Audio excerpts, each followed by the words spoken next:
Her name was SARA BAARTMAN, daughter of South Africa. She went to Europe willingly, thinking she would find riches and fame. They fooled her. In Europe, she found humiliation, forced to be a spectacle because many of them had never seen a naked black woman's body. They nicknamed her Hottentot Venus. They were fascinated by her large, full breasts, big hips, buttocks, and big lips. They stared, touched, and laughed. She couldn't really be human because she didn't look like a white woman. Her skin was the deepest shade of the darkest chocolate. Her hair was a thick black cloud on her head. Doctors and medical students scribbled madly in their medical journals descriptions of her body.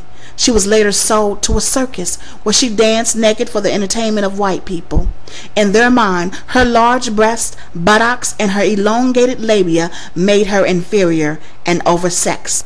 This justified their inhumane treatment of the black man and the black woman.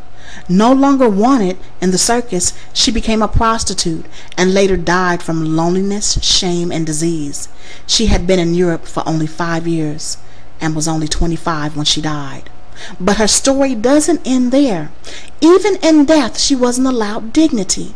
Europeans were fascinated and obsessed with SARA BAARTMAN. When she died, they cut out her vagina, her brain, her skeleton, preserved them in jars, and placed them all on display along with a plaster of her actual body. For 160 years, people could walk into a museum, look at SARA BAARTMAN's vagina, her brain, her skeleton, and see what she looked like naked. In 1974, they took down the display, but they still kept her remains.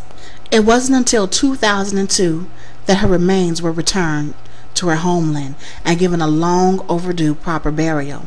Some would say Hottentot Venus, aka SARA BAARTMAN, was one of the first video vixens. Before television, before radio, SARA BAARTMAN became the blueprint for degrading and humiliating the black woman on a worldwide level. Sarah, this one is for you. I will not forget you. I will not allow others to forget you. I will make sure our people remember you and know your name. Black America, I find you guilty of murder. You're slowly killing the black woman with your blatant disrespect for black womanhood. We have pimped our daughters and mothers for platinum record sales, new cars with big rims and mansions, while Eve's daughters drop it like it's hot for crumpled dollar bills and the chance to be nominated the year's best video vixen. We spit on SARA BAARTMAN's memory, and Harriet is turning over in her grave while Sojourner stands at the throne of the Almighty praying, "Forgive them, Father, for they know not what they do." Do you? Do you understand what you have done, what you are doing? How many black women came before you and played the maid and prostitute so you wouldn't have to? How many of us have turned down roles because we valued how the world viewed black women? But not today's daughters. For a few dollars, they feed into America's jungle bunny fantasy, shaking their fangs half naked with a smile upon their faces, but their eyes say, save me from myself. And where is black America? We are on the sidelines cheering because baby girl is no longer a resident of the ghetto. She's riding in Bentleys or Benzes draped in furs and diamonds, and the record label just bought her a fat house. But have we forgotten? Massa always kept his main hoe close to the big house or a house to call her own, as long as she opened the door when he came knocking. And he will be coming back. It's so sad. Back then we were forced to degrade ourselves to the level of being some man's whore.